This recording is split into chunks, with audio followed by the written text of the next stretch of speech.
Every year since 1927, Time magazine has awarded Person of the Year to the world's most influential newsmaker. It is by far the most incredible honor that most people find out about in a dentist's office. And this year, the lucky winner is a guy who already pretty much won life. We have breaking news. Tesla's CEO, Elon Musk, is now Time Magazine's Person of the Year. Time Magazine said he is different from any other CEO, constantly interacting with Twitter users while running one of the most valuable companies in the world. Elon Musk can also influence the markets with just one tweet. Time Magazine also recognized Musk's other ventures like SpaceX. Musk is the richest man in the world thanks to Tesla, which has increased in value 8-fold since the beginning of the pandemic. Yay! Congratulations, Elon Musk! Oh man, I'm so happy for him. Like, the guy could really use an ego boost, you know? And honestly, you can't argue with this. I mean, richest man in the world, who also controls space, crypto, and electric cars? I mean, who would even be second place? Like, maybe Pete Davidson? Maybe? My only question is this, though. Why is it that Person of the Year always goes to the weirdest persons? Like, have you noticed that? Like, I sometimes wonder if aliens came down, I don't know if I want these guys representing our race. You know, the aliens would be like, your species needs to be exterminated, except for that guy. He seems normal, totally normal. I think it's just because his name is Elon that we think he's all futuristic. You know, a lot of futuristic things: Elon, iPad, Xbox, e-cigarette, A-Rod. You know, if his name was Leon, would you buy a car from Leon, Trevor? Leon Musk? It wouldn't be the same. No, Leon Musk does not carry the same worth. Stop talking about the blockchain, Leon. You know what I mean? I hear you. So Leon feels like a kind of a deadbeat name, whereas Elon's a disruptor. So I'm not on board. So you don't think he deserves it at all? I think we're all being duped by some good naming. I feel you there. You know? Tesla, that's a good name as well. Right. If it was called Elsa, you see? We just let it go. We let it go. I'll be here all week, folks. All right, let's move on to our next story, which is from California, America's side boob. California is one of the most anti-gun states in the country, which is a frustrating position to be in these days, especially when conservative courts are striking down any effort at gun control. But now, the governor of California has come up with a new plan to limit guns, and where he got the idea from is pretty hilarious. California Governor Gavin Newsom says he wants to use the new restrictive abortion law in Texas as a model to ban assault weapons. Newsom tweeted he wants legislation that allows Californians to sue anyone who makes, distributes, or sells the guns, as well as ghost gun kits. The governor cites Supreme Court rulings that have allowed the Texas law to remain in effect while the high court reviews it. That's right. Gavin Newsom now wants to pull a Texas, except he's going to do it on assault weapons and ghost guns, which, if you ask me, is a pretty risky move. I mean, you're going to want those ghost guns when that giant marshmallow man shows up. I don't think that's what a ghost gun is. I think it is, Costa. I read.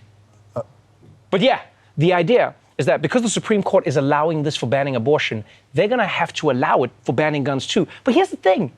The problem with this idea is that the Supreme Court can make up whatever rules they like. Like, if they want to strike down these gun laws, they'll find a way, you know? The Supreme Court is like that annoying kid that your mom made you have play dates with. Tag, I got ya. Nuh-uh, I have a vest that makes me invincible. Man, I wish the courts allowed your mom to have an abortion. You know, I'll tell you what, guys. America has gotten so divided right now that at this point, I think maybe some states should just, like, secede and try and do their own thing. Like, you know, have they tried that before? Like, what's the worst that could happen, you know? Trevor, I usually try to have something funny to say, but this story is about guns, abortion, and an obscure Supreme Court ruling. So you're on your own for this one. So. Wow. I was hoping that I was going to turn it to you and you were going to, like... I know. I mean... And then you just left me. If anything, I wish the state of New York allowed me the right to sue you for putting me on spot to come up with something funny for that story. But we're not there yet. Well, I mean, it's your job. Like, Yeah. Well, before we started this, you said you've got my back, and now you're saying... I'm saying it's a tough story, you know, but But yeah, I mean, That's what we do here. We deal with tough stories, I Costa. know. Well, you do it better than me, which is why I'm sitting this one out. But at this point, it seems like I'm all in because I'm still talking somehow.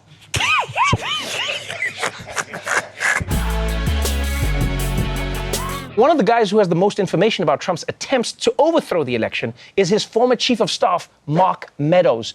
But as of a few weeks ago, he suddenly stopped talking. Lawmakers investigating the January 6th attack on the Capitol have run out of patience with Mark Meadows. Mark Meadows made the decision to cooperate, and then he made the decision to uncooperate. And as a result, we're going to have to hold him in criminal contempt. The committee says they've got questions about documents Meadows has handed over, which shed light on what the Trump White House knew about the insurrection before it began. The committee is also interested in the weeks leading up to the insurrection and Meadows' involvement in efforts to undermine the election outcome. When presented with the idea of certain states sending alternate slates of electors to Congress, Meadows responded, "I love it." Get you a man who loves you the way Mark Meadows loves overthrowing democracy. See that? I love it. I love it. I mean, to be fair, though, I love it is also what you send when you want the other person to think you actually read through all their texts when you didn't. So maybe it was like that with Mark Meadows? I don't know. The fact is, though, it looks like Mark Meadows was very involved in Trump's plan to overturn the election. He pushed the Justice Department to investigate made-up voter fraud. He tried to block states from certifying their electors. And he even made Trump lick the Oval Office desk to claim dibs. And it definitely doesn't look good that he stopped cooperating with the investigation. I mean, I do get it, though. You know, he can't be disloyal to Trump because in Trump world, loyalty is everything. You take care of Trump, and Trump takes care of you. Unless you're John Bolton, or Jeff Sessions, or Rudy Giuliani, or Melania, or Michael Cohen, or anybody else he's ever known. It's called loyalty. But before he stopped cooperating, Meadows did hand over a lot of documents to the committee. And one thing they discovered were a bunch of frantic text messages that he got during the Capitol riots. And some of them came from Donald Trump's closest advisors. Fox entertainers frantically texted Mark Meadows as the Capitol riot was happening and urged him to get then-President Trump to stop it. In one text exchange, Hannity urged Meadows to tell Mr. Trump to, quote, make a statement and ask people to leave the Capitol. Brian Kilmeade saying, please get him, Trump, on TV, destroying everything you have accomplished. Laura Ingraham writing, Mark, the president needs to tell the people in the Capitol to go home. This is hurting all of us. He is destroying his legacy. Oh, man, this is so amazing. Yeah, because you realize Fox News has spent the whole year acting like January 6th was nothing. Just nothing. It's just a few, patriots just having their voices heard. But it turns out that in private, they were freaking out about it. Freaking out. This is like finding out the flight attendant who's been telling you that it's just a little turbulence is actually going back into the cockpit like, doesn't anybody know how to fly this thing? We're all gonna die! On your left, you can see the Rocky Mountains. Really beautiful. Just please stay in your seat, folks. And I love that they were so concerned that this could ruin Trump's legacy. If he gets somebody killed today, no one will remember that time he told everyone to drink bleach. It's crazy that CNN fired Chris Cuomo because he was caught giving secret advice to a politician, his brother.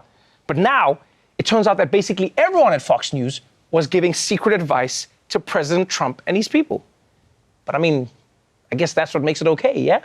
Like if one person at your network has no integrity, that's a problem. But if nobody has integrity, that's a company policy. Fox News, we all wildin'. But the best part of this text dump is that it wasn't just Fox hosts who were freaking out about Trump's response to the riot. No, there were also texts from President Trump's oldest son and man who never has to worry about chin cancer, Don Jr. As the violence continued, one of the president's sons texted Mr. Meadows, quote, he's got to condemn this shit ASAP. The Capitol Police tweet is not enough, Donald Trump Jr. texted. Donald Trump Jr. texted again and again, urging action by the president. Quote, we need an Oval Office address. He has to lead now. It has gone too far and gotten out of hand. Yeah. It appears that Don Jr. himself thought the insurrection had gone too far and had gotten out of hand, which suggests that he was okay with an insurrection that was a little more in control. Whoa, what's with all this violence? I kind of thought we could overthrow the government in like a cool, fun way, like Ocean's 11. Like we sneak in and steal democracy before anyone noticed. And we're all wearing cool suits and George Clooney is like, you guys are cool. And I'd be like, you're cool, George Clooney. Something like that. Now, clearly Don Jr.'s texts didn't work, which honestly I'm kind of glad about. Because the only thing worse than an insurrection would have been having to thank Don Jr. for stopping an insurrection. Thank you for saving democracy, Don Jr. But still, seeing Don Jr. desperately trying to get a message to his own father, I mean, that tells you a lot about their relationship, right? And those aren't even the only texts that he sent Mark Meadows that day. In fact, a source has provided The Daily Show with additional texts. And I'm going to read them to you right now.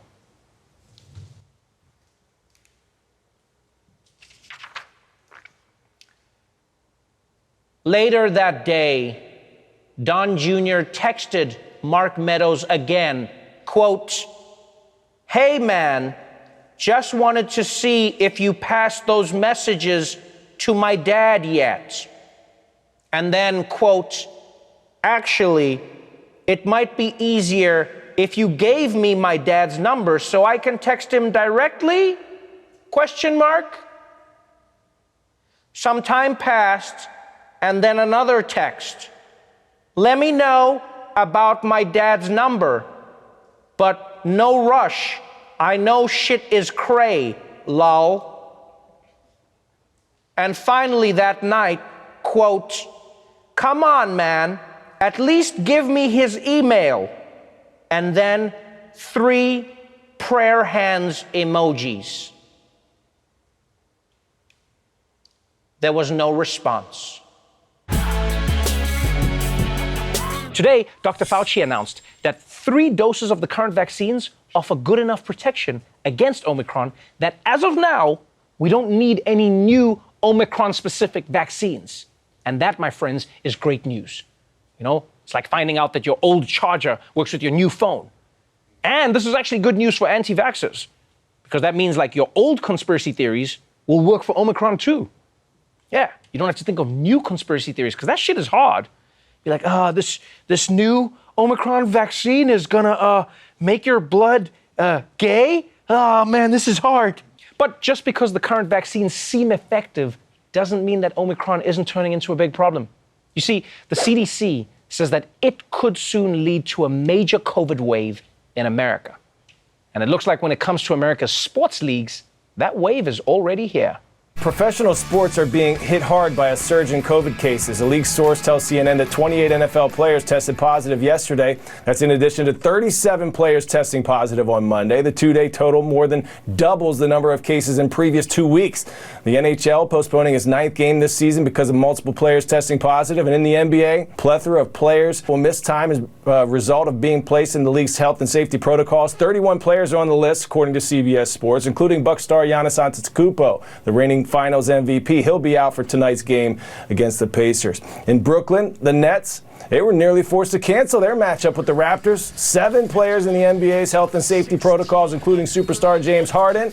They had the league minimum 8 players available for this game. Almost nobody on the Brooklyn bench tonight at Barclays Center. Look at that. Oh, no, not this shit again, guys. Not this shit again! I mean, you remember what happened last time, right? 1 week, we were all like, lots of NBA players getting COVID. And then the next week, we were all at home, showering with our Amazon packages.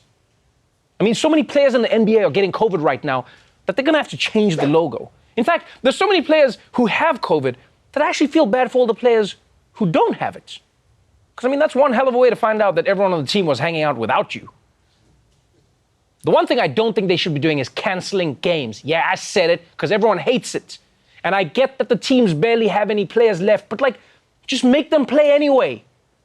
I mean, I don't know about you, but I would watch the hell out of a basketball game that was 1-on-5. Can you imagine watching a football team where the quarterback has no one to protect him? What? The Giants already do that? Wow, that doesn't seem safe. In fact, this might end up being great for the fans. Because you know how deep down inside, when you're at a game, you always hope secretly that the coach is just going to look up into the stands and be like, hey, we need you to help us win this game. I mean, that's the real reason people wear jerseys, you know? You got to be prepared. Well, now, everyone is so short on players, that might actually happen. Although knowing how quickly Omicron spreads, it'll probably be like, hey, you, come help us win. Just get a quick COVID test and he can come in. What? Oh, he's also got Omicron. Ah, look at you, loser. Yeah, you suck. You got Omicron and you don't play basketball. I'll tell you what I'm not looking forward to, though, is hearing what the old timers have to say about this at the barbershop, because you know they're going to go in. Man, NBA players these days are soft. Patrick Ewing would never let Omicron spike proteins penetrate his cellular membranes. Shit. But let's move on from Corona to something else that goes after your body without permission. Andrew Cuomo. Back when he was governor, Cuomo took a break from getting people in nursing homes killed to write a book about how brilliantly he was handling the pandemic. And that book made him very, very rich. At least until now. Former New York Governor Andrew Cuomo is facing new troubles this morning. A state ethics panel ruled that Cuomo must now repay $5.1 million that he earned from a book that he wrote during the COVID-19 pandemic. That book was a memoir on the handling of the pandemic.